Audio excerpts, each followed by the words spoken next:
ஆ அப்படி நினைக்கும்போது தான் நான் வந்து நெறைய எப்படி சொல்றது? நம்ம எப்படியும் YouTubeல தான் இருப்போம். உங்களுக்கும் தெரியும். நீங்களே நெறைய பேர் வந்து இந்த மாரி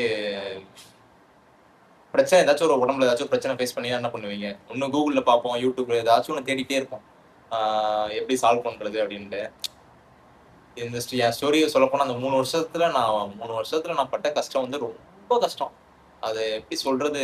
இந்த ஒரு வீடியோலாம் பத்தாது. நான் வேணா சீரிஸா போடுறேன். ஒரு பார்ட் 1, பார்ட் 2ன்னு சீரிஸா போடுறேன். ஏன்னா ஒரு வீடியோ ரெக்கார்ட் பண்ணாலே 10 நிமிஷத்துல வந்துருது. லென்த்தா இருக்கும் பார்க்க மாட்டாங்க. அ எப்படியும் கன்டென்ட் சரியா அவங்களுக்கு புரியாது. இந்த எப்படி சரி பண்றதுன்னு. நான் ஃபர்ஸ்ட்டு அத சொல்லிக்கிறேன் ஃபுல்லாவே. அ நெறைய சேனல்ஸ் பார்க்க ஆரம்பிச்சுட்டேன். டாக்டர்ஸோட சேனல்ஸு. ஆ இந்த ஒரு ஒரு டாக்டர்லாம் இருப்பாரு. 80 வயசுல இருப்பாரு ஒரு டாக்டர். Heart doctor. அவர்லாம் சொல்லுவாரு. இந்த மாரி நெறைய சொல்லுவாரு. அந்த மாரி அவங்களோட வீடியோஸா அப்படியே உள்ள உள்ள போயிட்டு எனக்கு என் மேல நம்பிக்கை இல்ல. சுத்தமா ஒரு பெர்சன்டேஜ் கூட நம்பிக்கை இல்ல. இதுக்கப்புறம் முடிஞ்சுச்சு. அவ்வளதான். அந்த நம்பிக்கையில தான் இருந்தேன். இருந்துட்டு அப்படியே வீட்ல வேலைலாம் விட்டுட்டு வேலைக்கு போவேன். அப்புறம் புனேல இருந்து அப்புறம் வந்துட்டேன் மறுபடியும். ஆ ஒரு கரெக்ட்டா ஒரு 6 மாசத்துல வந்துட்டேன். வந்துட்டு 1 மாசம் இங்க இருப்பேன். அப்புறம் மறுபடியும் போவேன். நான் வந்து எனக்கு ஸ்ட்ரெஸ்ஸா இருந்தாலும் நான் பண்ற ஒர்க்ல கொஞ்சம் ஃபுல் எஃபோர்ட் குடுத்துருவேன். அதனால எனக்கு கம்பெனிலருந்து என்னைய வந்து ரிஜெக்ட் வேலைய விட்டு தூக்குறதுக்கும் அவங்களுக்கு விருப்பம் இல்ல. நீங்க டைம் எடுத்துக்கங்க வாங்க மறுபடியும் அப்படின்னு தான் சொன்னாங்க. அதனால நான் 1 மாசம் வருவேன். ஒரு 6 மாசத்துக்கிட்ட 1 மாசம் இங்க வீட்ல இருப்பேன். அடுத்து ஒரு 3 மாசம் இங்க போவேன். அடுத்து ஒரு 1 மாசம் வருவேன். இப்படியே தான் இருந்துச்சு. இப்படியே இருக்கும் எங்க வீட்ல வந்து ஏன்டா வந்து அ எங்க எங்க எங்க அம்மானால தான் நான் வந்து ஃபர்ஸ்ட்டு அங்க போனேனே. எனக்கு இன்ட்ரெஸ்ட்டே இல்ல ஸ்டார்ட்டிங்ல இருந்து. என் ஃப்ரெண்ட் கூட சொன்னான், "வாடா கிளம்பிருவோம்." ஃபர்ஸ்ட் நாள் ஜாயினிங் முடிச்ச உடனே ஜாயினிங் பண்ணும்போது எனக்கும் அவனுக்கும் ஒரு மாதிரி தனியா ஒரு மாரி ஃபீல் ஆக ஆரம்பிச்சுருச்சு. அங்க அந்த அந்த என்விரான்மென்ட்டே ஒரு மாரி ஃபீல் ஆக ஆரம்பிச்சுருச்சு. நம்ம வந்து மனசு நிம்மதியா இல்ல அங்க. ஓப்பனா சொல்லணும்னா மனசு நிம்மதியா இல்ல. அதனால சரி வாடா கிளம்பிருவோம்டா அப்படின்னு சொல்லிட்டு இந்த மாரி கால் பண்ணேன் வீட்டுக்கு. அப்பா நான் கிளம்புறேன்ப்பா அப்படின்னு எங்க அப்பாட்ட சொன்னேன். எங்க அப்பா வந்து ஓகே வா வந்துரு. ஒண்ணும் பிரச்சனை இல்லப்பா. ஏன்ப்பா அவ்வளோ தூரம் போய் வேலை பார்க்கணும் வாப்பா அப்படின்னு சொல்லிட்டாரு. எங்க அம்மாகிட்ட சொன்னோனே, எங்க அம்மா தம்பி வேலை கிடைச்சிருக்கு. நெறைய பேருக்கு வேலை கிடைக்காது. போ தயவு செஞ்சு போயிரு. எப்படியாச்சும் போடா அப்படி இப்படின்னு சொன்னாங்க. சரி எங்க அம்மாக்காண்டி இருந்தேன். மனசுக்கு பிடிக்காம தான் இருந்தேன். இருந்த உடனே அவன் என் ஃப்ரெண்ட் வந்து கிளம்பிட்டான். ஊருக்கு அடுத்த நாளே ட்ரெயின் புடிச்சு கிளம்பிட்டான். கிளம்பி அவன் அவனுக்கு அப்படியே போயிட்டான். சரி நான் இருந்தேன். இருந்ததுனால தான் இருந்ததுனால இவ்வளோ பிரச்சனை இல்லாம, நான் அங்க வந்து போயிட்டு ஃபுட்டோட அடாப்ட் பண்ணி, நான் நம்மளோட ஃபுட்டே அங்க எடுத்து நெறைய சான்ஸஸ் இருக்கு. என்னோட அசால்ட்டுத்தனம், நம்மளோட இந்த எப்படி சொல்றது? ஒரு அலுப்பு படுவோம்ல, இந்த சமைச்சு சாப்பிடுறதுக்கு. அதனால அதனால தான் பாதி அதுக்கு ஸ்ட்ரெஸ்ஸுக்கு இதாயிட்டு, ஆ ரொம்ப ஸ்ட்ரெஸ் ஆயி பிளஸ் ஃபுட்டு 2யும் கவனிக்காம விட்டது தான் இவ்வளோ பெரிய பிரச்சனை வர ஆரம்பிச்சது. ஸோ நான் சொல்றேன் விட்டதுலருந்து சொல்றேன். ஆம், எதுல விட்டேன்னு தெரியலையே. நான் அந்த கன்டென்ட்லாம் நான் எழுதிலாம் வைக்கல. கன்டென்ட் எழுதி வைக்கல. ஸ்கிரிப்ட்லாம் எனக்கு எதுவும் எழுதல. நான் மனசுக்கு தோன்றத அப்படி நான் பேச ஆரம்பிக்கிறேன். இது எப்படி சரி பண்றது? அப்படின்னு சொல்லிட்டு, ஆ இந்த ஹார்ட் ப்ராப்ளம் எப்படி இருக்கு? அப்படின்னு சொல்லிட்டு சரி பண்றதுன்னு அப்படியே கொஞ்ச நாளா கோயில் கோயிலா போக ஆரம்பிச்சுட்டேன். கோயில் கோயிலா போயிட்டு, ஆ கோயில் கோயிலா போயிட்டு இந்த மாரி இந்த மாரி தாயத்து, அப்புறம் நெறைய இருக்கு. அந்த மாரி கோயிலுக்கா போக ஆரம்பிச்சுட்டேன். கோயிலுக்கு போக ஆரம்பிச்சோனே, அப்போ வந்து ஒரு சின்ன கிளாரிட்டி கிடைச்சுச்சு. கிளாரிட்டின்னா ஒரு மனசோட கொஞ்சம் அமைதி கிடைச்சுச்சு. மனசுக்கு அமைதி. ஏன்னா வேலையில ஃபோக்கஸ் எனக்கு வேலையிலே தேவையில்ல. அவன் ஆனா நெனச்சா நெனச்சா போவேன், நெனச்சா வருவேன். அந்த மாரி இருந்துட்டேன். அப்புறம் தான் அப்போ அந்த வேலைய அந்த ஸ்ட்ரெஸ் பாதி குறைஞ்சிருச்சு. குறைஞ்ச உடனே இந்த மாரி கோயிலுக்கா போக ஆரம்பிக்கவும், கொஞ்சம் மனசு கொஞ்சம் அமைதியானுச்சு. அமைதியானுச்சு. இருந்தாலும் அந்த நெஞ்சு வலி பிரச்சனை அப்பப்போ வரும். நெஞ்சு வலிக்கும். திடீர்னு மறுபடியும் டாக்டர்லாம் ரொம்ப அப்படியே "உனக்கு என்னதான்டா பிரச்சனை?"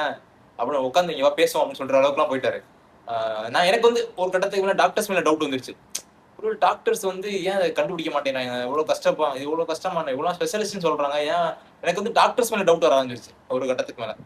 அப்புறம் தான் எங்க அம்மா சொன்னாங்க. நம்ம வந்து இருக்கிற எப்படி சொல்றது? ச சாகறதுக்காண்டி பொறக்கல. வாழ்றதுக்காண்டி தான் பொறந்திருக்கோம். இதனால பயந்து பயந்து வாழாத. என்னைக்கு என்ன ஆனாலும் பரவால்ல. அப்படின்னு சொன்னாங்க. எனக்கு வந்து உங்களலாம் நெனச்சு தான் கவலையா இருக்கு. என்னைய நெனச்சு கவலை இல்ல.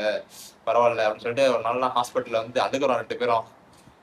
அந்த டெஸ்ட் எடுத்துட்டு வரும்போது எனக்கு பயங்கரமா அழுகை வந்துருச்சு. சரி அ எல்லாரும் இந்த வயசுல எப்படி இருக்காங்க? நான் இப்படி இப்படி இருக்கேனே அப்படின்னு சொல்லிட்டு ரொம்ப கஷ்டப்பட்டேன். ரொம்ப அழுதுகிட்டே இருப்பேன். நெனச்சு நெனச்சு அழுவேன். அம்மாவ நெனச்சு அழுவேன். வீட்ட நெனச்சு அழுவேன். அந்த மாரி அப்படி அழுகும்போது ரொம்ப நம்பிக்கை குடுக்குறதுக்கு நம்பிக்கை நம்ப முடியல. அப்புறம் அம்மாட்ட சொல்லும்போது அப்புறம் கொஞ்சம் நம்பிக்கை வரும். ஓகே. நம்ம ஒண்ணும் இல்ல. அப்புறம் நமக்கு ஒண்ணும் இல்ல, ஒண்ணும் இல்ல, ஒண்ணும் இல்லன்னு நம்பிட்டு, அப்படி நம்பி செஸ்ட் பெயின வந்து சரி பண்ணியாச்சு. செஸ்ட் பெயின் எதனால வந்துச்சுன்னு ரீசன் சொல்றேன். அது வந்து நான் சாப்பிட வந்து அது அது அல்சரேஷன் மாரி ஃபார்ம் ஆகி, அது வந்து ப்ளோட்டிங் ஆக ஆரம்பிச்சுருச்சு. ப்ளோட்டிங் ஆக ஆரம்பிக்கவும் தான் அந்த கரெக்ட்டா அந்த மூச்சோட டயப்ராம் வந்து மேல ஏறிட்டு அப்படியே செஸ்ட் பெயின் வர்றதுக்கு, அந்த எல்லா ரீசனும் அந்த மேல உள்ள அப்பர் பாடி ஃபுல்லா அன்கம்ஃபர்டபுள் ஆனதுக்கு அதான் ரீசன். ஸோ வயிறு தான் காரணம்னு கண்டுபிடிக்கிறதுக்கே எனக்கு 1 1/2 வருஷம் ஆயிருச்சு. 1 1/2 வருஷம் ஆயிருச்சு. ஆமா.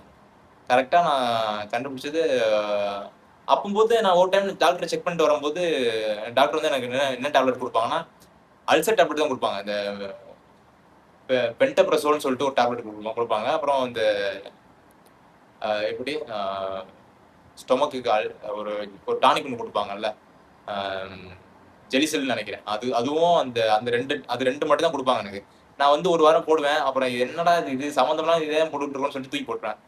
அப்படியே நான் விட்டது கடைசில வந்து ஸ்டொமக் அல்சர் மாரி ஃபார்ம் ஆக ஆரம்பிச்சுச்சு. அப்புறம் தான் வந்து அது ஜிஆர்டி அப்புறம் கரெக்ட்டா 1 1/2 இயர்ஸ்க்கு அப்புறம் வந்து செஸ்ட் பெயின் அவ்வளவா இல்ல. செஸ்ட் பெயின் கொஞ்சம் குறைஞ்சிருச்சு. பாதிக்கு பாதி குறைஞ்சிருச்சு. அப்புறம் ஜிஆர்டி. சாப்பிடுறதெல்லாம் வந்து ஒரு மாரி எதுக்களிச்சுட்டு வர மாரி இருக்கும். படுத்த உடனே நைட்லாம் தூங்கவே முடியாது. ரொம்ப நெஞ்சு எரிய ஆரம்பிச்சுச்சு பயங்கரமா. என்னடா அது மறுபடியும் இன்னொரு பிரச்சனையா? அப்படின்னு சொல்லிட்டு இது ஒரு புது பிரச்சனை மாரி எனக்கு தோணுச்சு. மறுபடியும் வந்து ஆ மறுபடியும் டாக்டர்ட்ட போயிட்டு இந்த மாரி எண்டோஸ்கோபி இருக்குன்னு சொல்ட்டாங்க. எண்டோஸ்கோபி அது என்ன புது டெஸ்ட்டா இருக்கு. எங்க வீட்ல எல்லாம் பயப்பட ஆரம்பிச்சுட்டாங்க. இந்த மாரி கேமரா விடுவோம் வயித்துக்குள்ள அப்படின்னு சொன்னோனே, எனக்கு என்னடா கேமரா விட்டு பார்ப்பீங்களா? அப்படின்னு சொல்லிட்டு எனக்கும் கொஞ்சம் பயமாயிருச்சு. சரி பரவால்ல நானா எடுக்கணும்னு ஒத்த கால்ல நின்னுட்டேன். என்னன்னு பாத்துருங்க. எனக்கு வந்து என்னால நிம்மதியா சாப்பிட முடியல, தூங்க முடியல அப்படின்னு சொல்லிட்டு பெரிய பிரச்சனையா இருக்கு அப்படின்னோன, வெயிட் வந்து ஃபர்ஸ்ட் விஷயம் வந்து எனக்கு அ ஹார்ட் ப்ராப்ளம் சொல்லிட்டு நான் நெஞ்சு வலிக்குன்னு சொல்லும்போது, ஒரு ஒரு ஒரு காமனான ஒரு அன்காமன் பிரச்சனை. அதாவது இது வந்து எப்படி சொல்றதுன்னா, எப்படி சொல்றது? ம் காமன் பிரச்சனை இல்ல. இது வந்து அன்காமன் அப்படிங்கிற ஒரு பிரச்சனை வந்துச்சு. என்னன்னா வெயிட் லாஸ் ஆக ஆரம்பிச்சுச்சு. Chest pain plus weight loss. ஒரு 70 கிலோ, 71 கிலோ இருந்தேன் பூனே போகும்போது. அங்கருந்து நான் வரும்போது 59, 58 நான் மெடிக்கல் ரிப்போர்ட்ஸ் எல்லாம் உங்களுக்கு நான் பின்னாடி காமிக்கிறேன். எல்லா ரிப்போர்ட்ஸையும் வந்து காமிக்கிறேன். அந்த 1, 2 வருஷமா நான் பண்ண மெடிக்கல் ரிப்போர்ட்ஸ் எல்லாத்தையும். 58, 59 அப்படி வந்துருச்சு வெயிட். ஆ ஒரு நான் அப்படி இருக்கவும் எனக்கு வெயிட் லாஸ் இருக்கு. அப்புறம் தான் டாக்டர்ஸ்ல கொஞ்சம் இதானாங்க. ஒரு எண்டோஸ்கோப் எடுத்துருவோம். வெயிட் லாஸ்லாம் இருக்குன்னு சொல்றீங்க. அப்படி இப்படின்னு சொல்லிட்டு எண்டோஸ்கோப் எடுத்து பார்த்தா, எடுக்க கேமரா உள்ள விட்டாங்க. வலிலாம் தாங்கவே முடியல என்னால. ஆம், அப்போ எண்டோஸ்கோப்பில வந்து எல்லாம் ஓகே தான். எண்டோஸ்கோப்பில ஒரு இதுவுமே வரல. எப்படி சொல்றதுன்னு எனக்கு தெரியல. எல்லாமே அது ரிப்போர்ட்ல நார்மல் இருக்கும். ஆ ஏதோ கேஸ்ட்ரைட்டிஸ் மாதிரி இருக்கு. ஆ அதுவும் பெரிய அளவுக்கு இல்ல. மைல்டா அந்த ஏதோ ஒரு லேயர் வந்து உங்களுக்கு இதா இருக்கு. அசிடிட்டி தான் பிரச்சனை. ஸ்ட்ரெஸ்ஸ குறைங்க அப்டின்னாங்க. உங்களுக்கு ஸ்ட்ரெஸ் தான் பிரச்சனை அப்படின்னு அவர் தான் சொன்னாரு. எ கேஸ்ட்ரோ என்ட்ராலஜின்னு ஒருத்தவங்க. அவங்க அந்த டாக்டர் தான் பார்த்தோம். அவங்க தான் சொன்னாங்க இந்த மாரி கேஸ்ட்ரோ டாக்டர் என்னமோ பேர் வரும் சைட்ல. அது எனக்கு சரியா தெரியல. அ அவங்க தான் சொன்னாங்க இந்த மாரி ஸ்ட்ரெஸ்ஸா இருக்கு உங்களுக்கு. ஸ்ட்ரெஸ் தான் பிரச்சனை அப்டின்னாங்க. ஸ்ட்ரெஸ் ஒரு பிரச்சனையா? எங்க வீட்லாம் புதுசா பார்த்தாங்க. ஸ்ட்ரெஸ்னா என்னப்பா? அப்படின்னு எங்க அம்மா கேட்பாங்க. ஸ்ட்ரெஸ்னா என்னன்னு சொல்லிட்டு. ஸோ அப்படி கடைசியில எண்டோஸ்கோப் முடிச்சுட்டு வீட்டுக்கு வந்துட்டேன். வீட்டுக்கு வந்துட்டு அப்புறம் 59, 58ல இருந்தேன். அன்னைக்கு டெஸ்ட் பண்ற அன்னைக்கு 58 வெயிட் செக் பண்ணி 58 இருந்தேன். அப்புறம் கரெக்ட்டா ஒரு 1 வாரத்துல ஒரு 59 அடுத்து 1 மாசத்துல 62 ஒரு 1 மாசம் இல்ல 2 மாசத்துல ஒரு 3 மாசத்துல கரெக்ட்டா வெயிட் ஏறிடுச்சு. நார்மலுக்கு வர ஆரம்பிச்சுச்சு. எப்ப அந்த ஆனா ஜிஆர்டி இருந்துச்சு. அந்த ஒரு 1 மாசம் இருந்துச்சு. நம்ம சாப்பிடுறதெல்லாம் டேப்லெட்லாம் குடுத்தாங்க. ஒரு 60 நாளைக்கு, 70, 90 நாளைக்கு இப்படிதான் டேப்லெட் குடுப்பாங்க. நீங்க இந்த பிரச்சனை போயிட்டீங்கன்னாவே உங்களுக்கு டேப்லெட் அவ்வளவு நாள் குடுப்பாங்க. நான் ஒரு 20 நாள் 15 நாள் என்னமோ போட்டேன். போட்டுட்டு வாயெல்லாம் புளிக்கும், கசக்கும். எனக்கு அப்படியே பிடிக்கவே இல்ல. ஒரு மாதிரி என்னடா லைஃப்ன்ற மாரி தோணிரும். அப்புறம் கொஞ்சம் கொஞ்சமா வீட்டு வேலையெல்லாம் ஃபுல்லா விட்டாச்சு. எனக்கு வேலையே தேவையில்ல. என்னமோ பண்ணுங்கன்னு சொல்லி விட்டாச்சு. விட்டதுக்கு அப்புறம் வீட்ல தான். வீட்ல நிம்மதியா எங்க வீடு வந்து கிராமம் தான் எங்க ஊரு. ஆ சும்மா மரத்து நிழல்ல படுத்து கிடக்கிறது. இத பத்தி யோசிக்காம ஓகே அப்படின்னு சொல்லிட்டு சாப்பிடுறது, தூங்குறது இந்த மாரியே இருந்தேன். இருந்தோனே ஜிஆர்டி ஸ்டாப் ஆயிருச்சு. கம்ப்ளீட்டா எனக்கு வந்து இந்த எதிர்கொலி பிரச்சனை ஸ்டாப் ஆயிருச்சு. ஸ்டாப் ஆயிட்டு வெயிட் கெயின் ஆக ஆரம்பிச்சுச்சு கொஞ்சம் கொஞ்சமா. 65, 64, 65 வரைக்கும் போயிட்டேன். போயிட்டு சரி அப்புறம் வேலை இல்லாம ஒரு 3, 4 மாசம் இருந்தேன் வீட்ல இருக்கவும், சரிப்பா சரியா வீட்டுக்கு வேலைக்கு கிளம்பு அப்படின்னாங்க. வீட்ல ஒரு எக்கனாமிக்கல் ஸ்டெபிலிட்டி கிடையாது அந்த அளவுக்கு ஃபேமிலி. அதனால வேலைக்கு போய் தான் ஆகணும் கட்டாயம். அதனால மறுபடியும் வேலைக்கு கிளம்புனேன். மறுபடியும் வேலைக்கு கிளம்பிட்டு போய் வெளிய சாப்பிடுறது, அந்த மாதிரி கொஞ்சம் டிராவல் மாரி ஆயிடுச்சு அந்த ஒர்க்கு. வெளிய சாப்பிடுறதுனால மறுபடியும் ஒரு கரெக்டா ஒரு மாசத்துலேயே, ஒரு 1.5 மாசத்துலேயே மறுபடியும் நெஞ்செரிச்சல் பிரச்சனை வந்துருச்சு. என்னடா அது அப்படின்னு வெறுத்துட்டேன் நான்லாம். சத்தியமா இதுக்கு மேலலாம் முடியாதுடா ஐயோ! அப்படின்னு சொல்லிட்டு மறுபடியும் அந்த வேலைய விட்டுட்டு வந்துட்டேன் வீட்டுக்கு. நான் வேலைக்கு போல, எதுக்கும் போல, என்னை விட்டுருங்க அப்படின்ட்டு. பார்த்தா அப்போ செகண்ட் டைம் வந்து ஜிஆர்டி வந்து சரியாகல. சரியாகலன்னா நானும் டேப்லெட் ஒரு வாரம் டேப்லெட் போடுவேன். எனக்கு வந்து அந்த 1 மாசம் 2 மாசம் டேப்லெட் குடுப்பாங்க. எனக்கு எடுக்கவே பிடிக்காது. அத போட்டு சாப்பிட்டாலும் என்னமோ எனக்கு உடம்புக்கு ஏதோ பண்ற மாரியே இருக்கும். இந்த மெலிஞ்சுக்கிட்டு போற மாரியே இருக்கும். அப்புறம் மறுபடியும் 64ல இருந்து அப்படியே 63, 62, 61 அப்படியே வர ஆரம்பிச்சுட்டேன். ஆ ஒரு டேப்லெட் எடுப்பேன். அப்புறம் வீட்ல மறுபடியும் வீட்ல இருக்க ஆரம்பிச்சுட்டேன். வீட்ல வந்து விவசாயம் டைம் அது. அந்த டைம்ல விவசாயம் பண்ண ஆரம்பிச்சாச்சு. விவசாயம் பண்ண ஆரம்பிக்கவும், அதுல அந்த வேலையில அப்படியே ஈடுபாடா இருக்கவும், ஓரளவுக்கு இந்த பிரச்சனை ஏன்னா இது ஸ்ட்ரெயின் பண்ணிலாம் எதுவும் வேலை பார்க்க முடியாது. ரொம்ப கொஞ்சம் வீக்கா தான் இருந்தேன். பாடி வைஸ் கொஞ்சம் வீக்கா தான் இருந்தேன். செஸ்ட் பெயின்ல இருந்து கொஞ்சம் ரிலீஸ் ஆயிட்டு மறுபடியும் ஜிஆர்டிக்குள்ள வந்தது அது கொஞ்சம் கஷ்டமா இருந்துச்சு எனக்கு. செஸ்ட் பெயினோட இது கொஞ்சம் ரொம்ப இரிட்டேட்டிங்கா இருக்கும். தூங்க முடியாது. மத்தவங்கலாம் எப்படி என்ன அவங்கலாம் ஜாலியா சாப்பிட்டோன்னு படுக்குறாங்க. நம்மளுக்கு சாப்பிட்டோன்னு படுக்கவே முடியாது. சாப்பிட்டுட்டு எங்க அம்மாலாம் பார்ப்பேன். சாப்பிடுவாங்க, சாப்பிட்டோன்னு படுத்துருவாங்க.